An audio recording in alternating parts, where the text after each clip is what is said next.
నకిలీ మద్యం కేసులో నిందితుడిగా ఉన్న దాసరపల్లి జయచంద్రారెడ్డి స్వగ్రామానికి చేరుకున్నారు. కల్తీ లిక్కర్ కేసులో ఆరోపణలు ఎదుర్కొంటూ సౌత్ ఆఫ్రికా వెళ్లిన ఆయన సుప్రీంకోర్టు ఆదేశాలతో తిరిగి వచ్చారు. అయితే 15 రోజుల పాటు అతనిపై ఎటువంటి చర్యలు తీసుకోవద్దని ధర్మాసనం ఆదేశాలు జారీ చేసింది.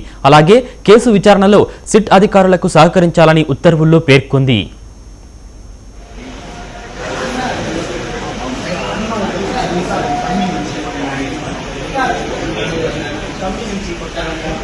Song Mangala